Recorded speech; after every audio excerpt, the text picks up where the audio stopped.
the medicine journey, the shaman suddenly has a coaching program that Lotus joins that too. She's going to be a coach now. She's in the marriage. She's out of the marriage. One time she came back. I kind of liked it. You're my king. I was like, I can go with this. Not for my egos. We're kind of cool. And I said, you're my queen. It only lasted 3 weeks. Then it's right back to cut off and cut right into Brooke's listening parties, hundreds of hours with this woman being programmed, brainwashed. And that became the new Boo Group. And my son is really aware of this. That's what I can't believe. We brought these 2 children. Oh my God, it's just so beautiful. So beautiful children that bring them into the world and then just go, I'm done. I'm done because I'm going to follow this fraud. I'm not going to follow these great times and these games we play and all this fun that we have, this incredible life that she actually texts me all the time and says, oh, you're so generous and all this.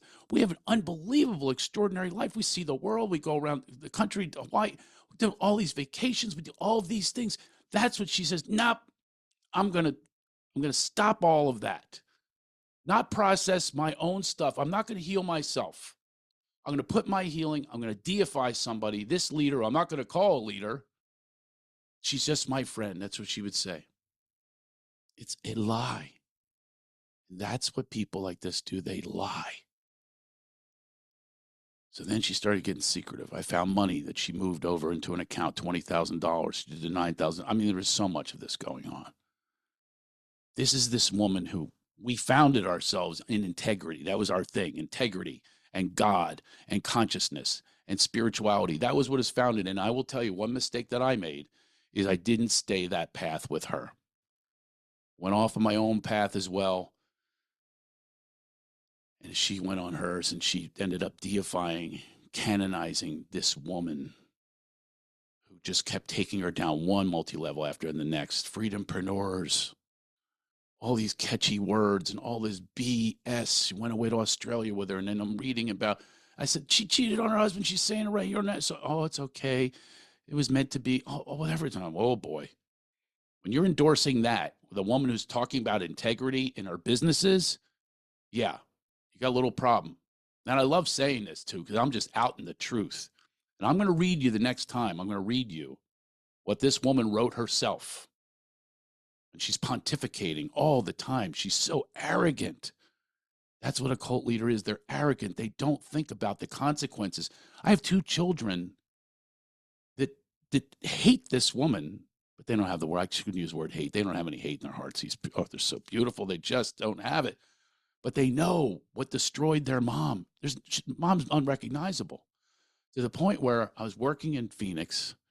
And I worked my ass off. Even during COVID, I'm performing and doing a comedy show, and I got COVID. I finally got it. I did meet and greet because I'm so codependent. I didn't want to disappoint people. I knew I was going to get it. And I got it. I flew home a day early, surprised her. Next day, I'm in bed, I'm coughing, and she says, I'm going to the library. And I'm an instinctual guy. I really am. I'm psychic. I actually even see clients for psychic. I'm very intuitive. It makes me a good comic and writer and so forth.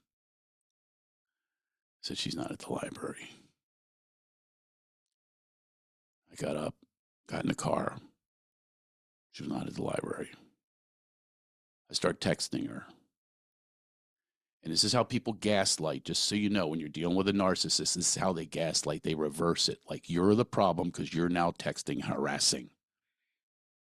So my emails and my text messages through all these years, that's what's been going on. It's received like, same with the other exes. Oh, here he goes with his emails again. I wouldn't send a single email if you answered a question or if you were honest or if you were transparent. There wouldn't be a single email because I'm longing for an answer for the children, to raise children, for just decency, for kindness, for the love of family, for the love that we allegedly have when we make vows with one another. Yes, that's to be expected.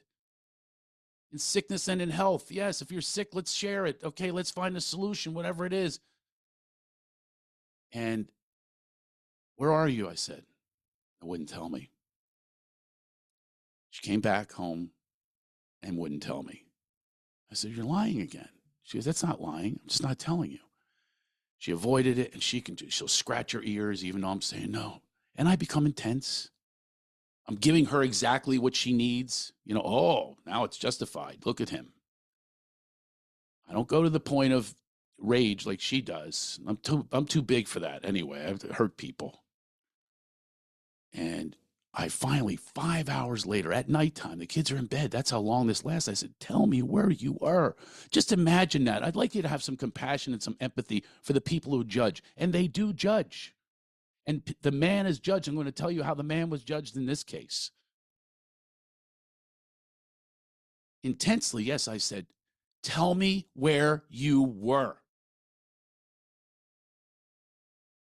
Refused to answer. This woman's good at cutting off.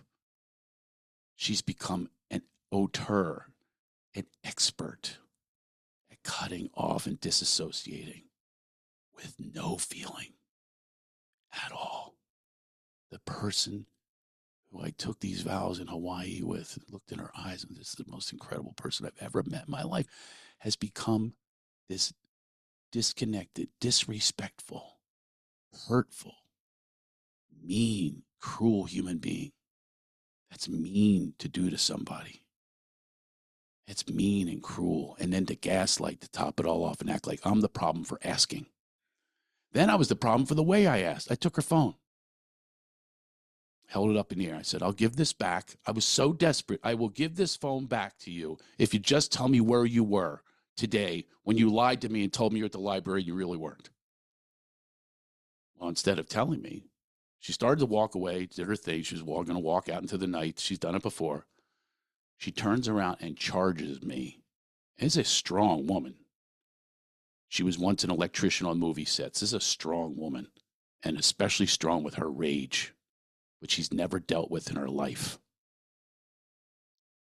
She came at me, tearing at my clothes, scratching me, punching me, clawing at me, crawling for that phone that she wanted so bad, probably frightened of what I would see on the phone, which I have seen things before, by the way, which we'll get to.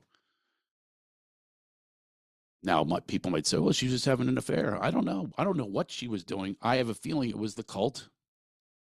She was always trying to protect the cult, protect this woman broke, because she knew that I was on to her. So we're on the floor, still keeping it away from her. She's crawling. And I pushed her off of me. She ran off into the night. And sure enough, knock at the door. It's the cops. Step outside. Kids are there. Handcuffed me. I said, what are you doing? I said, well, look, I've got scratches. No, they didn't care. The man kept repeating me, this cop. I was pleading with him. Please, my hands were behind my back. The back of this car in the middle of my neighborhood was so embarrassing, humiliating. Please listen to me. Please look at the scratches.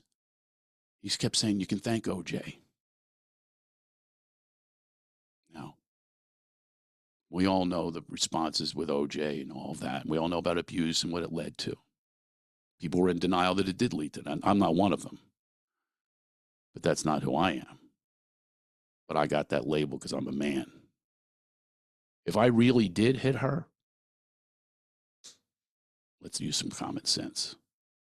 A big man, very strong. One hit, she'd be out. She'd have marks, whatever. I remember one time she had marks from her clawing at me. She hurt herself trying to get her bag away from me, and she hurt her finger. So then she runs to her friends and goes, look how abusive he is. This is what women do. You understand? This is what women do. Some women do, okay? Don't be mad at me. Not all women. Some women do this. They use this society to their advantage, and that's what she did. She got these police. I was arrested, and I spent the night with COVID on a slab with no out. No one to call. What's going on? And finally, she kidnapped the kids, took them to an undisclosed location, wouldn't let them speak to me. A father that loves them and they love me. They're going, what are you doing, mommy? They have no idea what she's doing. It's insanity. And me, I'm trying to make some sanity out of it and trying to say, no, this isn't the direction to go. But no, that didn't matter to her. Restraining order. I'm getting pounds on my door. I had to run away to my friend Caroline's house and stay in her guest house. This is the stuff that happened that I didn't know how to deal with. an honest, truthful guy and just saying, hey, can we get the truth here? Can we go to therapy? Can we do something to get you out, snap you out of this brainwashing that I'm that guy that would be arrested and you restrain your children from me? It's on my record for the rest of my life. Can't get it expunged from nothing. It's not the first, it's not the last time she kidnapped the kids. They don't deserve it, and I don't deserve it. And she doesn't deserve to be doing this to herself. I have more along these lines. Time is up. I hope that this connects with some people to the point where you understand that somebody's behaving alcoholically, addicted, could be anything, raging, whatever it is. I hope this connects with you. If somebody's following and deifying someone, and I'm going to talk straight politics here. You all know, I don't have to hide it, that people believe that there are Trumpers and MAGA and all that kind of stuff. I'm not going to say either way. I will tell you that everything is mob mentality whenever you're deifying politicians or any leaders. You're just deifying. It's not going to work. Ourselves, our own consciousness will win. Love, commitment to that, commitment to family. And that's where I'm committed. Maybe I should be committed for doing this.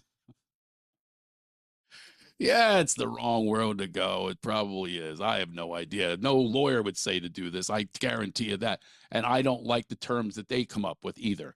I have not enjoyed the legal process. It is a nightmare, and it is not favored towards men. I will guarantee you that. It's not favored towards the people that make more money. I guarantee you that's just a fact. I'm going to tell you when we come back, another huge thing that happened. It was another one. You just go, you gotta be kidding me. Really? So, adios. I never know how to say goodbye. My father. Mother used to say, your father doesn't know how to say goodbye.